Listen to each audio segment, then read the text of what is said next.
Estamos de volta com a mesa de debates pela TVE Juiz de Fora.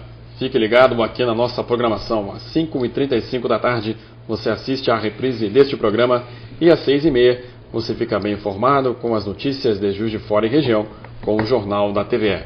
Estamos no programa de hoje discutindo a situação das manifestações no Egito, a queda do ditador Hosni Mubarak e em que isso pode repercutir na economia mundial. E, professor Vicente, a gente falava aqui no bloco anterior, né, os caminhos que podem se tomar nessa formação dessa democracia. Quais seriam? Olha, esse temor, acho que a iranização do processo, a gente pode chamar assim, né? Porque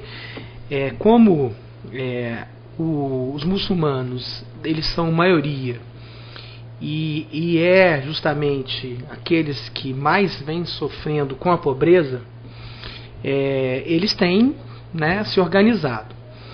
Mas é uma organização ainda que talvez porque, assim, acho que um ponto nevrálgico aí é como a Irmandade, né, muçulmana, para orientar aí quem está assistindo, que é um grupo que ficou, né, impedido de se tornar partido durante esses 30 anos de opressão, mas que sempre existiu, né, e que representa, né, um conjunto significativo da sociedade. Há uma tendência, inclusive as próprias notícias recentes colocam, né, já de um anseio de se tornar partido, de sair da ilegalidade, na medida que o regime, né, permite esses direitos, e a partir dessa partidarização, a sua participação política. O que a gente estava colocando aqui anteriormente, que no Egito a gente tem uma maioria sunita. Mas isso não quer dizer que esses sunitas não sejam tão arraigados quanto os ditos xiitas do Irã. Não sejam tão xiitas quanto os xiitas, né? Exatamente, é por aí. Porque, inclusive, pesquisas recentes feitas pela Margaret Albright, secretária do governo Clinton, levantando esse perfil, né, da população muçulmana, coloca que eles veem, né, como positivo um Estado ligado à religião, né, uma teocracia, dentro dos princípios do Alcorão, né, e que, portanto, revela essa população egípcia com anseios para um caminho, né, que coloca no centro a religião muçulmana. E aí o Ocidente fica com essa preocupação, com essa possibilidade de radicalização. A minha pergunta para o caso agora é como é que fica, né, a cotação do Egito com relação a esse cenário político, professor?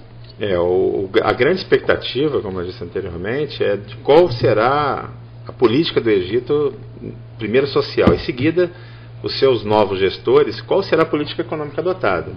De uma aproximação ao Ocidente, como disse o professor muito bem, de uma iranização, talvez, né?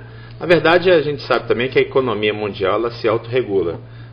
Infelizmente, ou felizmente, o poder econômico dita algumas regras que muitas das vezes os estados nacionais são impedidos de poder contrariar.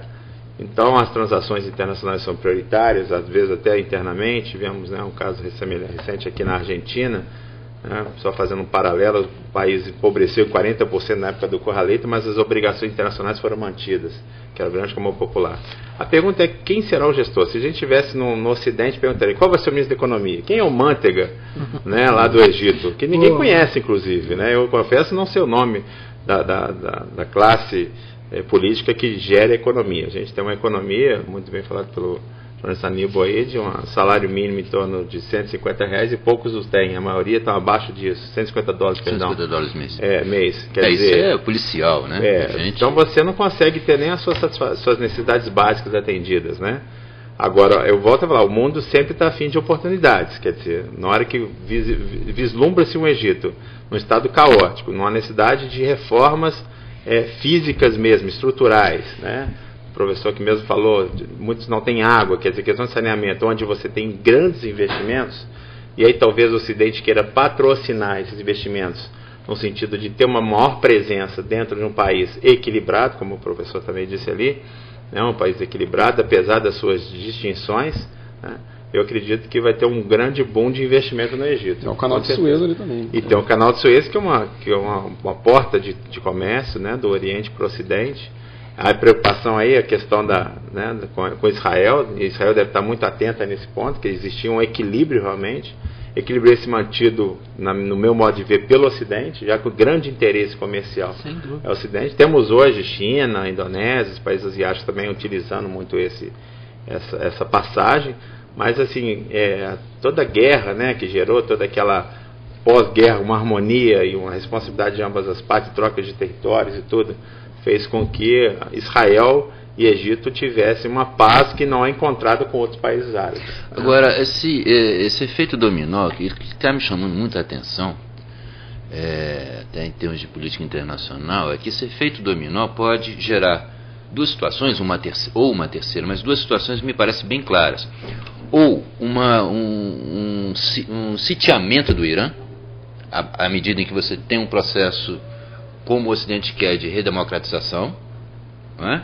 Quer dizer, colocar o Irã hoje sitiado, tanto que dezenas de milhares de pessoas ontem foram para a rua, desobedecendo o Ahmadinejad, desobedecendo o Khamenei, enfrentaram a polícia, teve mortes. Então há um movimento ali, há uma declaração da Hillary Clinton ontem, né, de que o Irã deveria seguir os passos do Irã. Quer dizer, está botando do Egito, botando pólvora no negócio. Quer dizer, há uma possibilidade de sítio do Irã? Existe. Mas há também uma possibilidade de recrudescimento das forças anti-americanas, que está no Irã, que está no Paquistão, que está com esses loucos todos armados. Uma contribuição, eu achei muito interessante uma fala, esqueci agora o nome do sociólogo, de que quem perdeu muito nessa história toda foi Al-Qaeda. Al-Qaeda, perdão. A partir do momento que houve uma insurgência, né, sem qualquer aspecto bélico, quer dizer, as sociedades estão se mobilizando e estão questionando seus próprios regimes. Quando, na verdade, os regimes totalitários, através de alguns muito rigorosos, né, através de algumas ações terroristas, tentam minimizar ou tentam prejudicar outras nações contrárias àquele regime. É um ponto importante quando a gente fala de Iêmen, de Tunísia, de Jordânia, se não nos filmes hollywoodianos, né, favorecer nessa ideia de que lá só tem terrorista, né? Mas assim, a gente sabe que são locais onde existe realmente um incentivo, ou pelo menos o abrigo dessas pessoas que buscam através desse instrumento o seu contraponto a uma sociedade instalada. Eu achei interessante porque na hora que a gente fala que várias pessoas vão contra o regime iraniano no sentido de questionar, né? Ninguém está ali fazendo manifestação contra a possível política atômica, né?